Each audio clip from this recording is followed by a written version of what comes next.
My dog Max loves chewing on my favorite pair of shoes, almost as much as he loves his Blue Buffalo Life Protection Formula dry dog food. Seriously, he never leaves a crumb. And I love it too, because it's made with high-quality protein, antioxidant-packed fruits, and nutrient-rich veggies.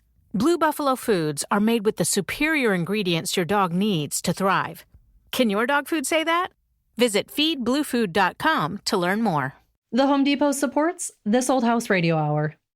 You know, here at This Old House, we love a big project, but as the holidays approach, our attention turns to getting the house ready for those special family moments.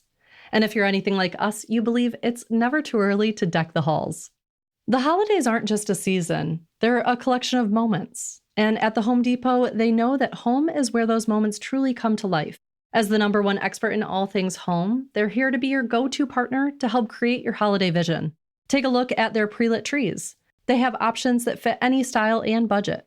Plus, their pre-lit trees are easy to assemble in just a few clicks, which makes setup a breeze. And for the outside, you can find decor that brings holiday joy to your yard and build your collection year after year. It's about creating that curb appeal that welcomes everyone home. Ready to kick off the holidays? Find everything you need to get your holidays started with the Home Depot. From LAist and APM, American Public Media, it's This Old House Radio Hour. I'm your host, Jen Largis. On today's show, is that dark patch on your basement wall harmless or a hidden health hazard? We're uncovering what every homeowner needs to know about toxic mold and how to protect your family. At the end of the day, a mold problem is a moisture problem. Given enough persistent moisture, mold will grow on just about anything. Actor, comedian, and carpenter Nick Offerman takes us on a tour of his childhood home in Minooka, Illinois, where he first learned the value of hard work and a lifelong dedication to craft. That was the first thing I remember feeling like I actually contributed with my dad. Like the two of us did it together. And I was like, all right, maybe I'm going to be more than a ballet dancer. Dog whisperer Cesar Milan is here to teach us how to create the perfect backyard run for your pup. All of this, plus we're answering your home improvement questions at 877-864-7460. Coming up next. Welcome back to This Old House Radio Hour from LAist and APM. I'm your host, Jen Largis. Mold in your home can be more than an eyesore. It can affect your health, your air quality, even your home's value. Jason Earle from GotMold.com joins us with guidance on how to spot mold, how to test it safely, and when you need to call a pro. Jason, welcome to This Old House Radio Hour. Thank you for having me. So, Jason, is all mold bad mold? No. Mold is nature's recycling crew. It basically keeps our planet from drowning in dead leaves and wood. It also gives us delicious things like soy sauce and cheese and life-saving medicines like penicillin and statins. So the problem isn't mold existing. It's really mold growing indoors where you live and breathe. And which materials are maybe the most prone to retaining that moisture or promoting mold growth indoors? Well, unfortunately, most homes in America are made of mold food, which is really why it's such a big problem today. The worst offenders are anything soft, porous, and absorptive: insulation, carpet, ceiling tiles, laminate flooring, and of course, mold's favorite food, which is really drywall. So they act like sponges. They dry slower than mold takes to grow, while also providing the nutrients that it needs. So essentially, we build self-composting buildings these days. Just add water. I was going to say, mold food, that term is going to stick with me here. I'm not going to be able to look at my drywall the same. So what are the ideal conditions for mold to thrive? Essentially, it's moisture, food, and time. 24 to 48 hours with damp conditions, and it will happily move in. At the end of the day, a mold problem is a moisture problem. Given enough persistent moisture, mold will grow on just about anything. Talk about the telltale signs. What are the signs that you do have a mold issue? So any signs of dampness or water damage, such as discoloration, staining, blistering paint, of course, visible mold growth, which can be rather subtle. But symptoms are often a dead giveaway. So an onset or worsening of allergies indoors is a clue. People report headaches, nausea, dizziness, fatigue, brain fog as first symptoms. Inflammation, autoimmune disease flare-ups are often associated with mold problems.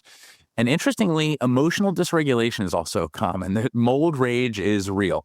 In fact, a large Brown University study found a strong correlation between mold and dampness indoors and depression. But the first clue is often a musty odor, which is the byproduct of active mold growth. Recent animal studies have found that the chemicals that comprise the musty odor are neurotoxic, so it's also a health hazard in and of itself. By the time you see it, it's been growing for quite some time. And you said 24 to 48 hours. That is quite shocking that it can happen that fast.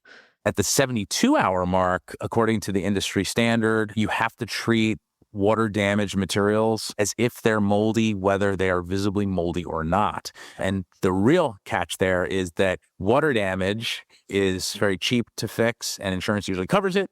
But at the 72-hour mark, insurance caps mold claims usually around $5,000 or $10,000 if they cover it at all. And it's also 10 times more expensive. So it's really important that people move quickly when it comes to water damage.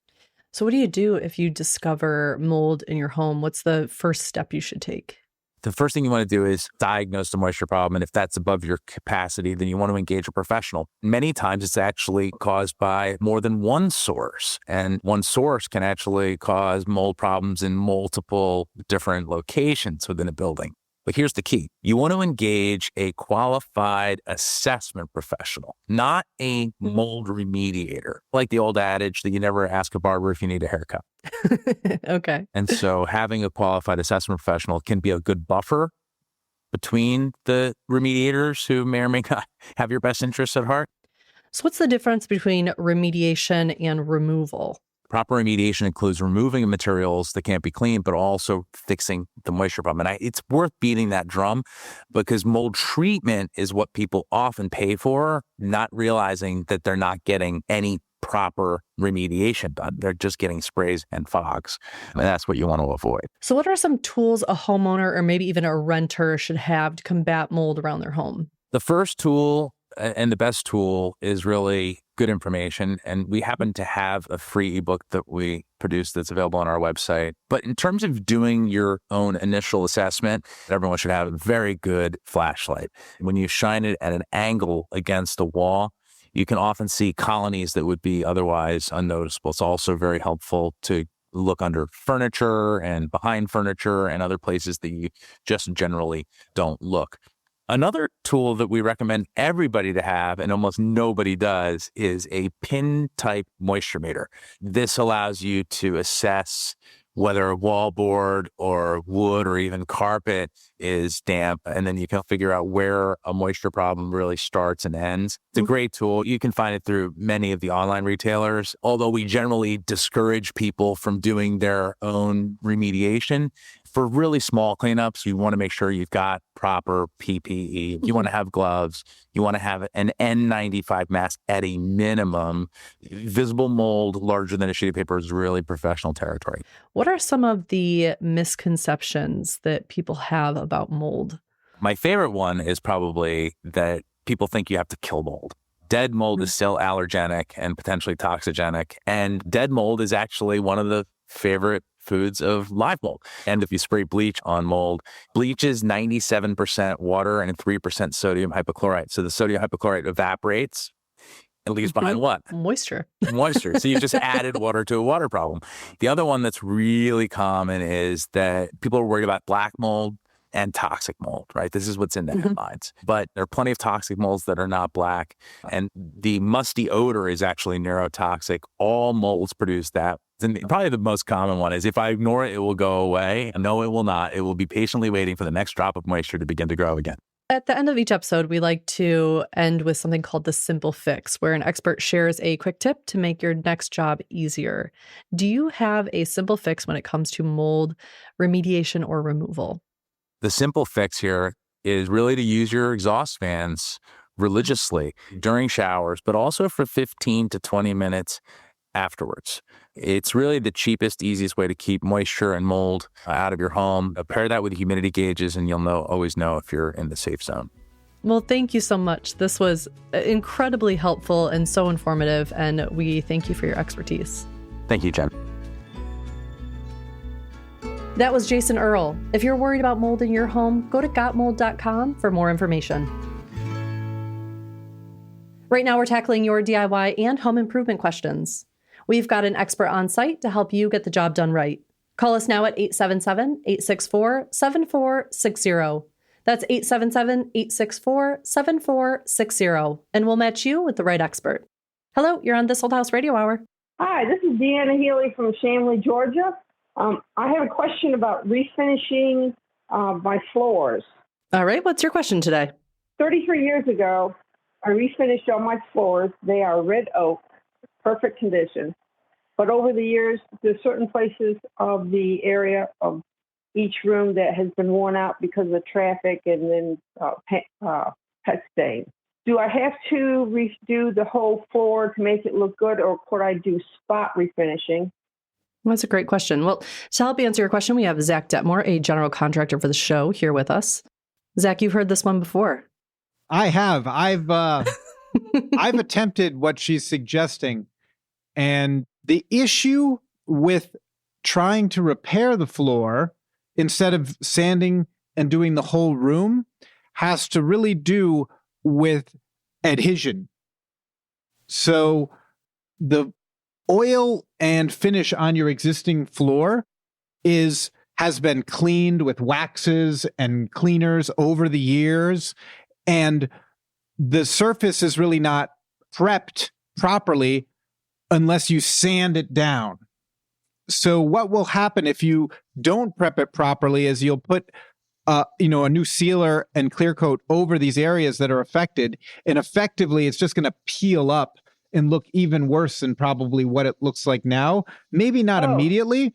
Maybe it gets you a year, 2 years, but eventually it will peel up and it'll look worse than it does now. My biggest fear with sanding this floor and not doing the whole room is where you have the new work coming in contact with the old work, it's never going to be a consistent color match because the sun has been changing the color of not only the wood, but it's been changing that oil, because over the years that oil has yellowed because of its exposure to UV light.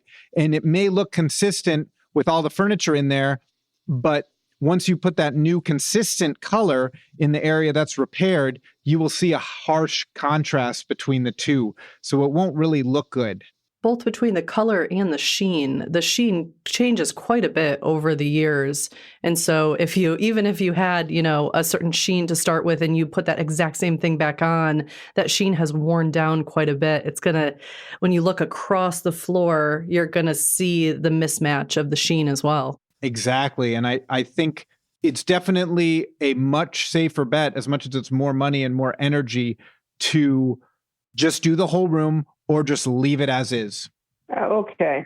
Is there any way to sand it lightly and then put a new finish on the old, sand the old finish off and then put a coat of the new finish on? Some people do this. The issue is it's not a solution that's long-term. It's a solution that's short-term, because there will be places where the new finish is on top of the old finish. In those places, it's never going to adhere properly. And eventually, it will start to flake up, and you will see what Jen is referring to, which is that sheen difference. Without seeing the general damage of your floor, I can't speak to whether that would look better than what you have or worse. But my hunch is if you're going through the exercise of moving things out of the way, covering things because of the sanding, and doing all that, it's better to just do the whole room at that time, because then this is officially off your list, or just live with it until you're ready to take on that scope of work. Because if you just repair those areas, you could certainly do it, but I wouldn't spend a great deal of time and money on it, because it will start to flake up at some point in the next coming years. Now, you're probably really responsible and clean with your house, so it may get you, 1, 2, 3 years. I can't really say, and that might be good enough, but you would still have to enter into that project knowing that this is more of a Band-Aid and less of a permanent solution. Or you can rearrange your furniture. Well, thank you very much. You gave me good insight on what I need to do, and good information and knowledge. I thank you guys very much. Oh, thank you so much for calling. We really appreciate it. Bye-bye. Bye-bye. Bye-bye. After the break, our experts answer more of your home improvement and DIY questions. Call us at 877-864-7460. That's 877-864-7460. Coming up on This Old House Radio Hour from LAist and APM. Stay tuned.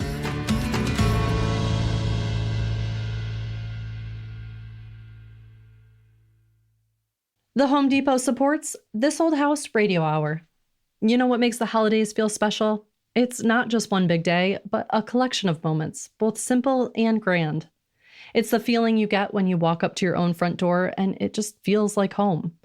Our friends at the Home Depot get that, and they know that home is where those moments truly come to life.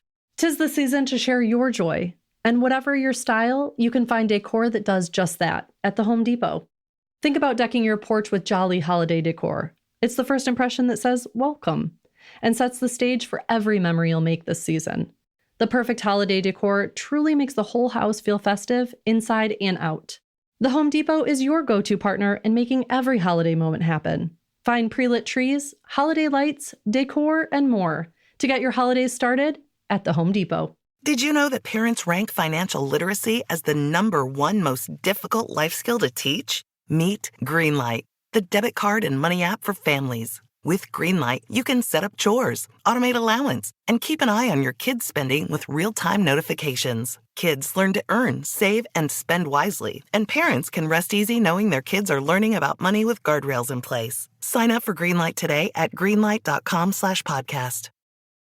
Weight loss solutions are not one size fits all. Hers makes it simpler to get started and stick with a weight loss plan backed by expert-guided online care that puts your weight loss goals first. These include oral medication kits or compounded GLP-1 injections. Through Hers, pricing for oral medication kits start at just $69 a month for a 10-month plan when paid in full up front. No hidden fees, no membership fees. You shouldn't have to go out of your way to feel like yourself. Hers brings expert care straight to you with 100% online access to personalized treatment plans that put your goals first. Reach your weight loss goals with help through Hers. Get started at forhers.com/4u to access affordable, doctor-trusted weight loss plans. That's forhers.com/4u, forhers.com/4u. Paid for by Hims and Hers Health. Weight loss by Hers is not available everywhere. Compounded products are not FDA approved or verified for safety, effectiveness, or quality. Prescription required. Restrictions at forhers.com. Apply.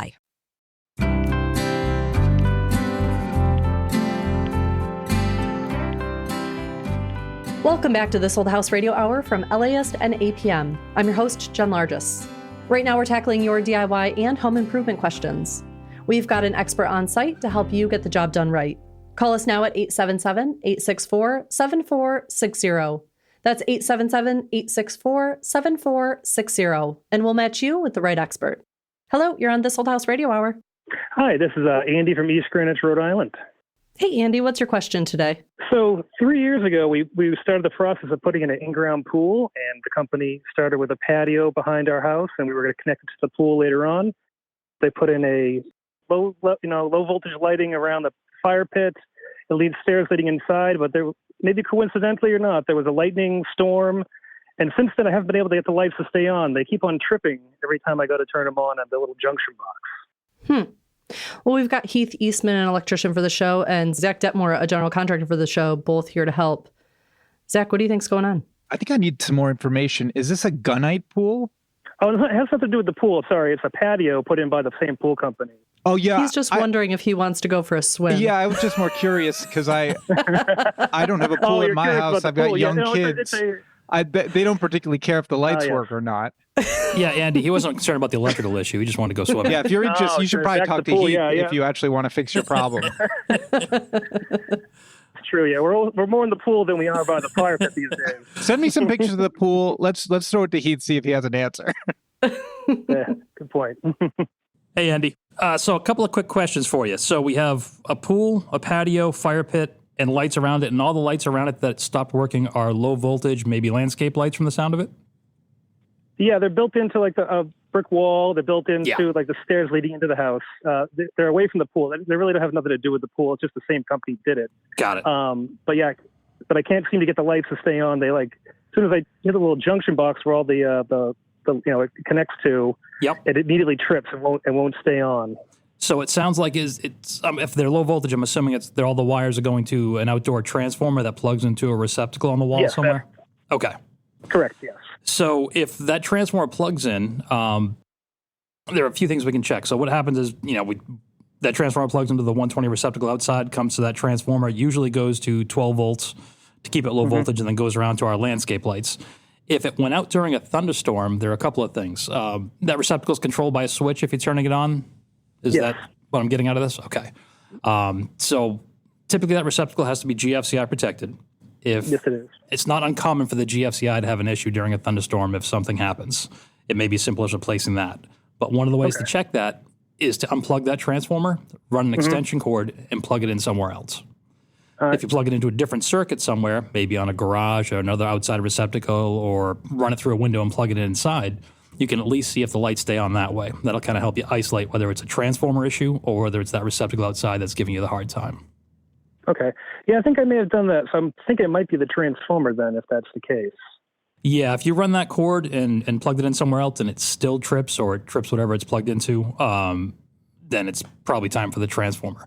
The other thing to do in the meantime, if you want to really rule the transformer out as being the issue, is take the wires off of the transformer, the ones that go to the landscape lights, so that there's absolutely no load on the transformer whatsoever. Then try plugging it in and turning it on. If it stays on, then you probably have an issue downstream with one of the lights or a wire, or I've seen something as simple as a bulb be bad and cause an issue. So you can isolate it a couple of times and see what you get. You'll figure out whether it's the lights, the transformer, or the receptacle. Perfect. That sounds like some great ideas. I'll see if I can get those taken care of.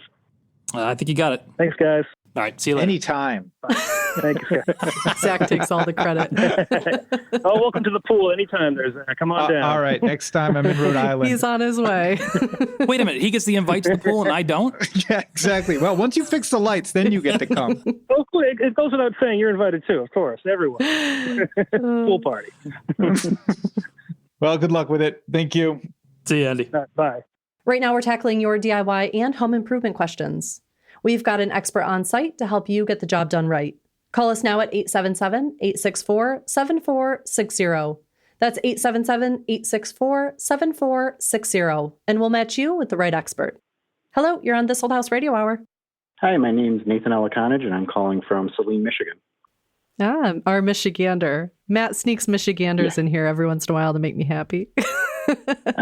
He knows I have a deep love for the state. So what's going on at your house?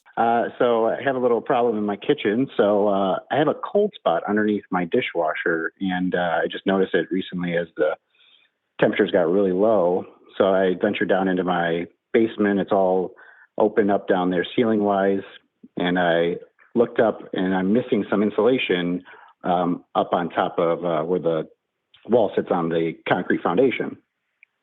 And it's the only part of the whole basement that doesn't have any insulation in there. So I'm trying to figure out if I should use a combination of board insulation and fiberglass insulation. I'm not really sure what kind of R value I should use. To help answer your question, we have Zach Detmore, a contractor for the show, and Richard Trethui, the plumber for This Old House. Can you tell me a little bit about how old this house is? 1985, I believe, is when it was built. Okay, so it's a young house. And is the basement finished? Or you just have this framing sitting on top of like a concrete or block wall? It's partially finished. It doesn't have drywall or anything in the basement, so it's all concrete. But you can see the rim joist, right? You can see the workings underneath the dishwasher. Yes, correct. And everywhere else has the fiberglass insulation. I'm assuming, Richard, tell me if I'm wrong, that in the 80s it would be probably like a dimensional lumber rim joist that's pressed to the outside of the structure, and then the joists are terminating into it. So the insulation can be just pushed tight to that rim joist. Does that sound like what you have, Nathan? Zach, it has to be that building had insulation. I'm sure that there was a replacement dishwasher done, and our contractor pulled the insulation out, threw it in the barrel. Doesn't the rest of the house have insulation against the... How about we answer the question without vilifying contractors? Maybe a plumber threw out the insulation. How about that? That's what I mean. Well, that's the contractor. That's the exact contractor. And he needed to get at his pipes. And he was the most important person.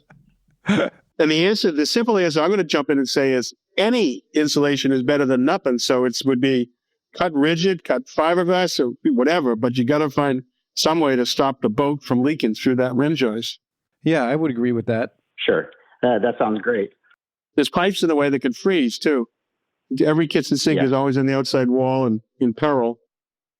I think if you can do a rigid that you're able to tape or seal the perimeter of with a expanding foam, one of the reasons you'll see a lot of people do either spray foam or rigid is because houses are drafty, right? And you have that stack effect. So it wants to pull air in at the lowest point, and that could be like a drafty area. So if you have a open type of insulation like a fiberglass, if cold air is passing through it and you're not draft stopping, then you could still get that chill. But that would be my preference, to have a rigid that you sort of detail around. But if your basement's partially finished, then you're only going to be able to access some of it. Yeah, I think my biggest question with the rigid board was when I looked it up, it said that it's recommended that it be R20 for most of them, but a sheet of like 4x8 is pretty expensive. So I wanted to know, is there an R value below that is preferable or that could be used, or does it have to be R20 to meet code? So because you're retrofitting this, you're not going to have an inspector come through and criticize you for code. But I would say put as much insulation as you can afford, because it's only going to benefit you. Okay. Nathan, you could buy 1 inch thick stuff. That's what R4, Zach, I don't know, is it 4 or 5, whatever that is? Yeah. Right? And literally you could cut a series of them together and build that thing up to whatever thickness you need. All you're trying to do is to stop the outflow of the heat leaving the building. But to Zach's point, no one's going to inspect it. You're just trying to stop the leak. Sure.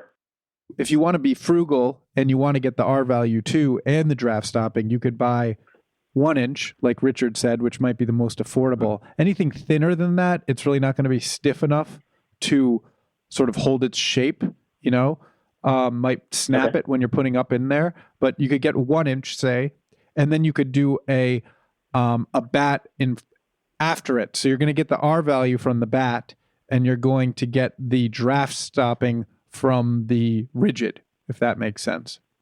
So you're going to do a combination of the two. Yeah, it does. And that's what I considered as well, was putting the fiberglass up against the rigid and spray foaming too, just to make sure it's nice and sealed up. Yeah.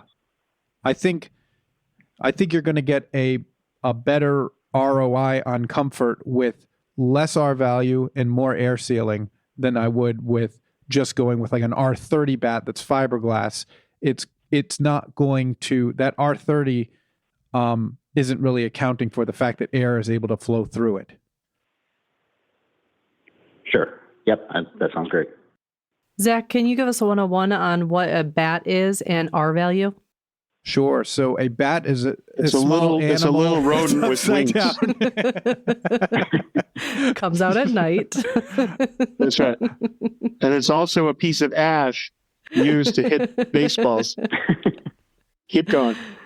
A bat is what we call sort of like a loose insulation that is sort of typically placed between joists or between the studs, but it's flexible and pliable and you can cut it. Whereas a rigid insulation, it comes in a sheet form typically, and it's much stiffer. You could basically step on it and not compress the fibers as much. And R value, I think Richard could probably put a more eloquent terminology together, but that's basically ROI, didn't you say? Yeah. Keep going. I had the perfect answer and you screwed it up now. I don't know what to say. It's gone. Yeah, it's gone forever. R value is basically how we measure the thermal performance of insulation or a wall assembly or anything, I suppose. The worse it is at conducting, the higher the R value. Awesome.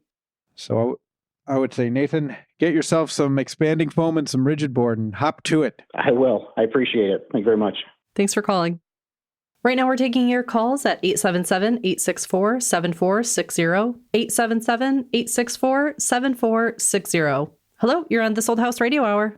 Hi, my name's Scott. I'm calling from outside of Boulder, Colorado. Nice to talk to you today. Hey, Scott, what's your question today?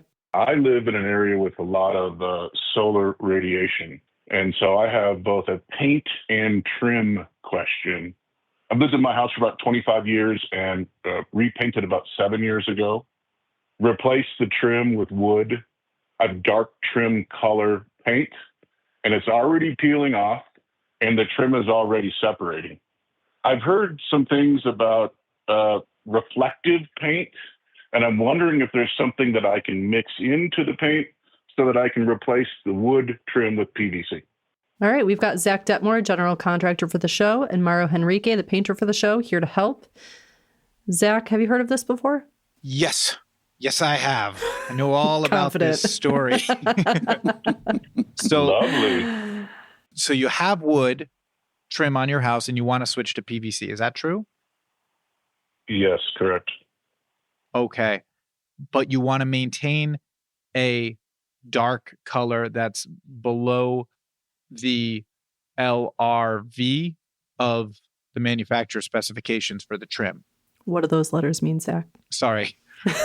That's the light reflective value. So when you use PVC, typically the manufacturer will have like a deck of colors that you can paint that trim, but they stop when the colors get dark. So a navy blue, a black, gray, typically will cause the material to expand too much, or it will make that board so hot that it doesn't exactly melt, but that paint is too warm and will fail. Mauro shaking his head yes. Bingo. I've burgundy trim and dark green, and that's exactly what's happening. It's peeling off like a heat gun. Yeah. Right. It's peeling off because you already have PVC, correct? No, it's peeling off because the wood, it hasn't adhered to the wood properly. In fact, even where the trim joints have come together, they have separated almost a half an inch in certain places. Can we trace that to the light reflective value? I believe so. When I repainted the house, I went with a darker trim. Before it was kind of a builder color, and their kind of pressboard trim had no problem with any of the paint. At least I believe that's the case. I'm not a paint expert. Maybe there's some other thing I don't know about.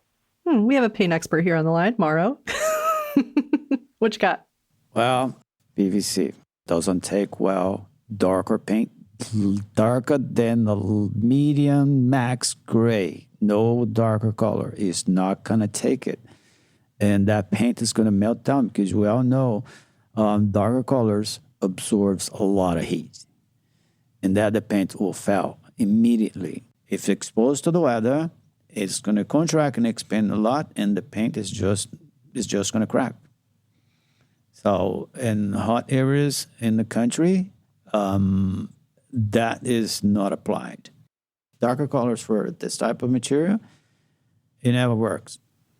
And this is in every type of paint? It does not matter. If you go with a darker color, it's going to happen the same thing. My recommendation is if you're having problems with wood expanding and contracting too much because of solar heat gain, then you shouldn't use PVC. You should switch to a fly ash based product for your trim boards. If you're going to be swapping them out anyway, that product moves very little and you can paint it. And I would be very surprised if you had movement with the darker color with a fly ash based product instead of a PVC. So that would be my recommendation. What's a fly ash based product? I'm trying to avoid using names.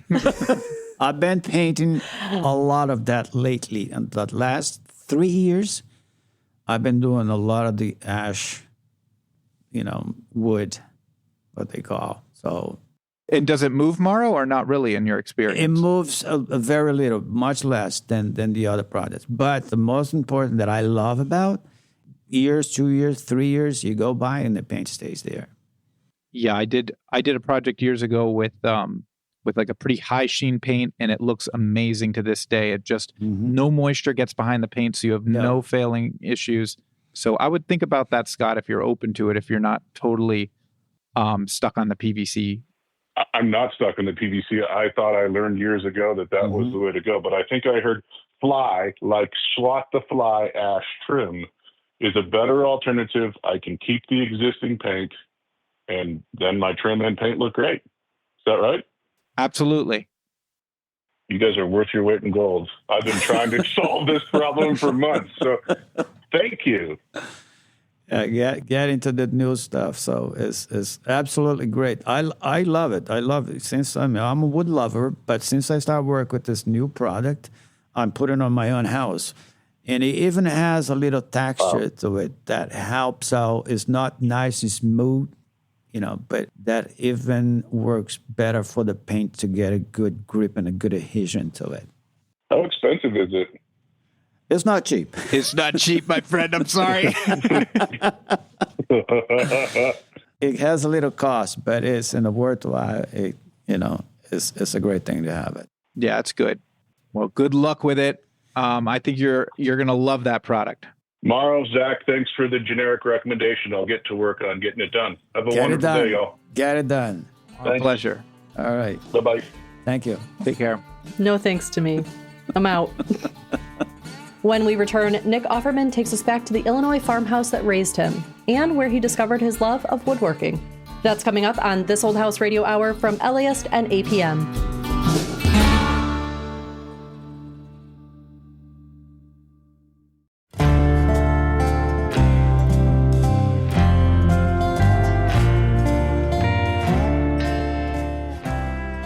Welcome back to This Old House Radio Hour from LAist and APM. I'm your host, Jen Largis. Coming up, Cesar Millan shares his secrets for creating the perfect dog run. But first, we go to Minooka, Illinois, where Nick Offerman watched his father build nearly everything in their farmhouse, from furniture to the kitchen cabinets. Hello, I'm Nick Offerman. I'm an actor, writer, and a woodworker, and this is my old house. I was 5 years old when my dad moved our house 3 miles down the road out in the cornfields. I was the perfect age to just have my eyes completely dazzled with wonder. Seeing a big old house drive down the road is pretty crazy. Of course, I begged my mom and dad to let me ride in it, but they said no.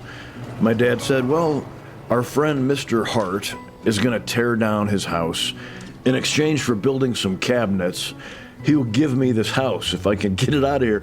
So, for a feat that most people would just laugh at, my dad said, well, if I roll up my sleeves and get my hands dirty, I can have this incredible house that's way over my pay grade. My favorite memory is this big piece of cornfield where they had dug out and poured the basement. And this is in the 70s, long before the laser level, to properly create the foundation and then roll the house in and pop it down on the basement is crazy. It's so heroic. Because of the excavation of the basement, there were big mounds of dirt that I got to play on, and so it was this crazy wonderland, seemingly just for me. You'd get off the school bus on a gravel road, and it was right in the middle of a 3-acre plot. And so it was set pretty far back from the road, and it had that solitary monolithic appearance like in an Andrew Wyeth painting. It was the perfect setting for me and my 3 siblings to go excitedly running up the driveway. It was very classic. When you think a 2-story farmhouse, it had a wonderful, charming sense of history to it, of a humble, rural childhood in the 70s. Like so many houses in my memory from my town of Minooka, traditionally the front door was seldom used because it led into something more formal. Ours led into the dining room. So coming in the front door, we'd be in the dining room and we would hear off to the right the action of the house taking place in the kitchen. Probably smell something cooking. And Mom was just fantastic at cooking on a budget for a family of 6. She and my dad would also bake bread every Sunday. In this day and age, with all the hustle and bustle, it's become so rare for families to sit down to dinner together. I just think it was such a powerful lesson to me that if you just slow down and shut off all the distractions with a little bit of flour and yeast and water, you can have something come out of the oven that you can put butter on that's as glorious as anything you can get in Paris, France. This house, I don't know if it was maybe 100 years old. Even though it had survived a move down the road, it held together famously. It was built to last. That's a wonderful thing about using wood as your medium, is it has an organic flexibility to it. In the wind, in the incredible storms of the prairie, it would certainly bend and sway and give and buck and creak. If it was windy out, sometimes you would feel like you were in the hold of an old wooden schooner, battling a storm, passing around the Cape of Good Hope, perhaps, lying there trying to get to sleep. A house that you could almost imagine swaying in the wind a little bit like a cattail. No AC. August was hot and humid. All the windows wide open with screens. It was all about fans and breeze, all the way to the depths of brutal, bitter winters, where we'd sometimes be under 12 feet of snow. We had really incredible winters there. We had a wood-burning stove in the living room. The couch faced the wood-burning stove like it was the TV, and the TV was over in the corner. When the winter would hit, we would hang blankets over doorways and reduce the heated portion of the house to as small an area as possible. And then when it's time for bed, you just bundle up and get under a few quilts. Mom was the next in a long tradition of ladies making incredible quilts, so we were well covered.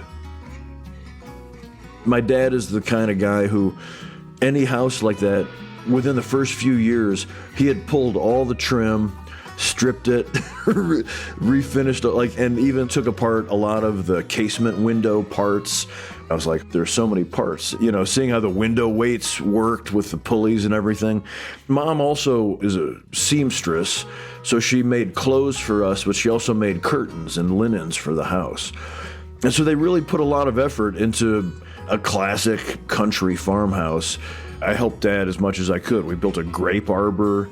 And then around high school, he and I built a small barn that was big enough to house the riding mowers, and it had a loft in it. That was the first thing I remember feeling like I actually contributed with my dad, like the two of us did it together. Everything up until that, I was his kid helping him. But that one, I had come into a little bit of muscle. I remember Dad looking at me and doing that thing where you shake hands, but then you keep holding, and the dad feels the strength of your arm. And I was like, all right, maybe I'm gonna be more than a ballet dancer. When I close my eyes to think about what image comes to me from that house, it goes into kind of a split screen. One is just the house. It was blue, but then it was also red, because every few years we would scrape it and paint it. It was like an ongoing thing with scaffolding and all the kids scraping and painting. The other half of the split screen is the kitchen table. That's just the epicenter. We learned to cook. That's where we took our sustenance, 2 or 3 meals a day. And that's where we sat down as a family together, for better or worse, every night. And the value of that, it's the greatest thing that happened in that house. I'm 55, and I'm lucky enough I still got my mom and dad. They've been so heroic to me my whole life, because with hard work and frugality and understanding the values of a work ethic, they took this house, and they were homesteaders. I always say it was like Little House on the Prairie in the 70s, because our mom and dad instilled those values in us to pay attention to each other, that keeping up with our family and doing things for each other was more important than anything else out in the world. And that's proven to be true.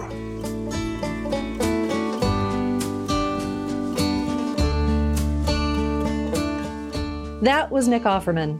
His new book, Little Woodchucks, Offerman Woodshop's Guide to Tools and Tomfoolery, is out now from Dutton Books. At this Old House Radio Hour, no project is too big or too small, but some jobs call for a specialist. Today we're talking about building the perfect dog run. You know, a lot of people think that you need a huge yard, expensive fencing, or maybe a complicated setup to give your pup the freedom that they deserve. But the truth is, you just need to really understand what your dog needs. That's why we're joined by world-renowned dog behaviorist, TV personality, and best-selling author, Cesar Millan. He's here to share his best advice on designing a dog run that keeps your pet exercised, your property protected, and your household in harmony.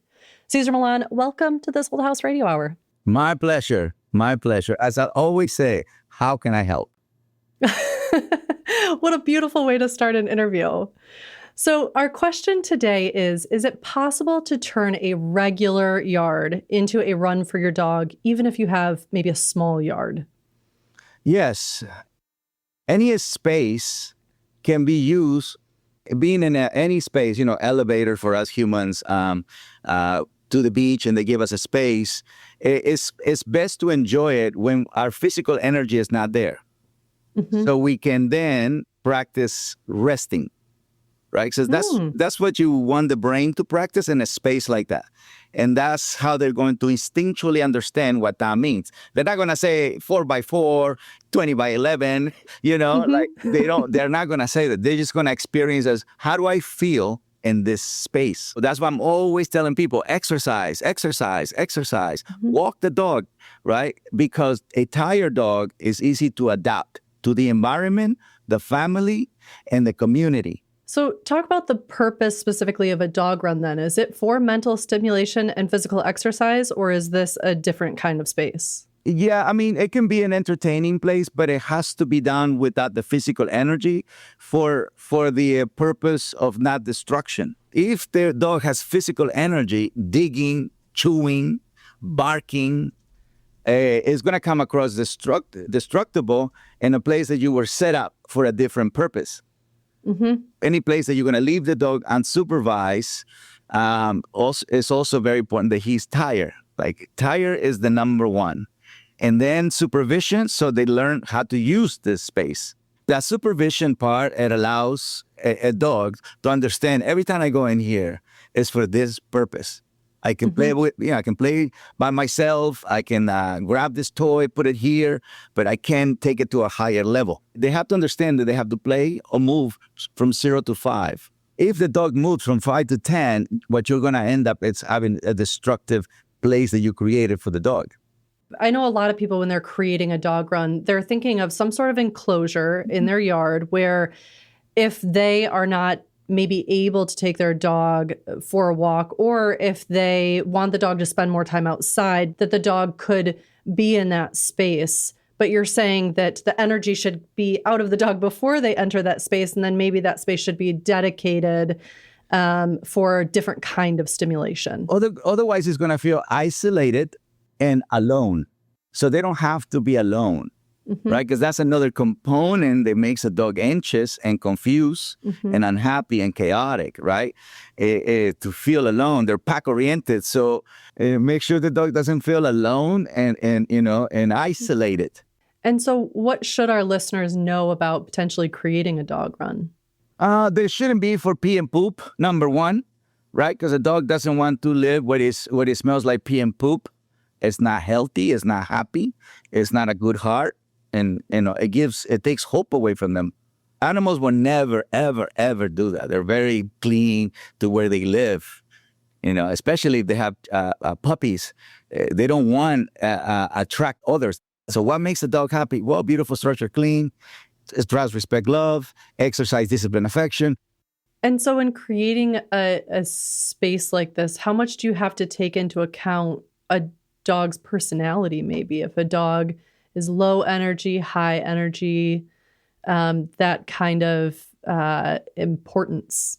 How much does that play into the design? For those who rescue a high-level energy dog, it's impossible to ask them to stay in one run without going, crazy, without a long run. I'm not talking about the medium-low kind of people that get dogs medium-low tank. I'm talking about the people that get the full tank. Those people, to practice what you're saying, they have to be at least 3 hours outside for the dog to say, yep, I got to my limit. I can wait 4 or 5 hours. So it's low, medium, high. If you get a Jack Russell, it doesn't matter. Size is irrelevant. You need to assess and evaluate the energy and the position of the pack that dog is born. So it can be a back of the pack with a high level energy, sensitive but athlete. It can be a middle of the pack with a high level energy, happy-go-lucky but active. And it can be a front of the pack, high level energy. That's a police dog. It's like having someone like Usain Bolt that has that kind of energy. Are there ways to optimize a yard for a dog with low energy? Are there ways to stimulate them in the yard? The nose. Yeah. So create things like this, put food inside, and then make it taller and taller, or make it wider, or block it. So he practiced more like search and rescue. Make him a search and rescue dog, and eventually you switch the food for keys, or for money, or for something. So create 3, 4, 5 different scents that he is his job to go look for it. Give him a job in a way. Purpose. And what was the item that you just held up? What's that called? Oh, it's just like any where you put pens.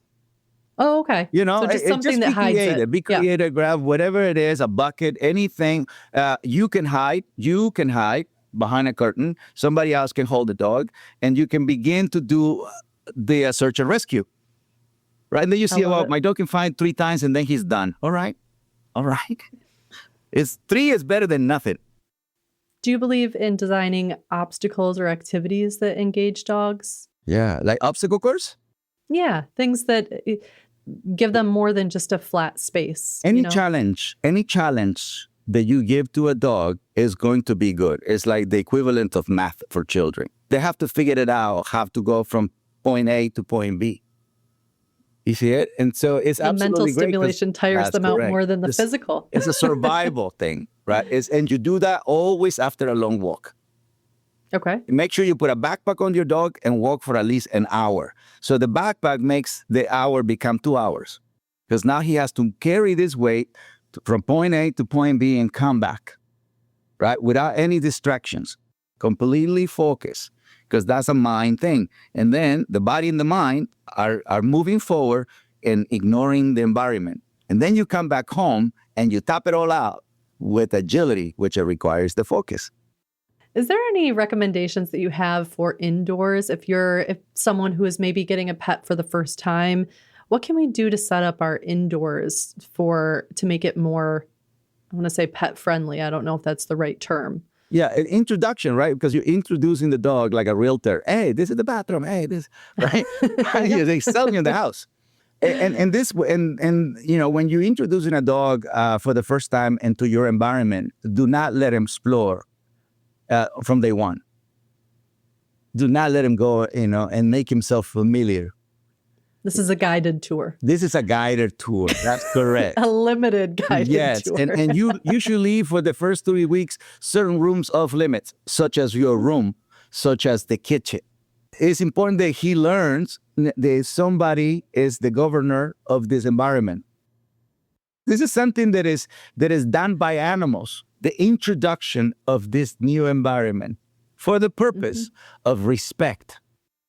This is such a wonderful conversation, and I'm so thankful that you were willing to have it. I think that there's so much that can be learned for the way we interact with our pets in our home. And I think that some of the things that you've talked about today need to be the pillars that come before the modifications to the home, the addition of the dog run.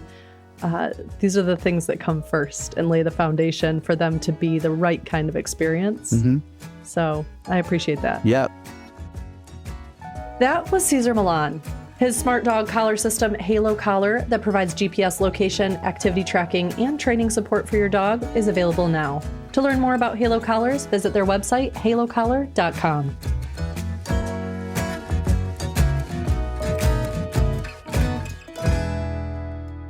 We're nearly at the end of the show, which means it's time for the Simple Fix.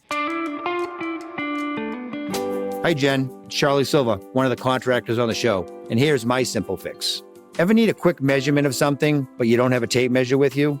So what I've done is I know the measurement between the tip of my pinky to the tip of my thumb. It's about 9 inches. So you do a hang 10 on that piece of furniture starting, let's say, on the left side. And then you inchworm along pinky to thumb to pinky to thumb. And then you know what the measurement roughly is. We'll see you next week on This Old House Radio Hour. Our show is distributed by and co-produced by LAist Studios and APM, American Public Media. This Old House Radio Hour was created and produced by Ember 20. Listen to new episodes of the podcast every Tuesday on your app of choice. You can follow This Old House on all the socials at This Old House, all one word. We'll see you next week.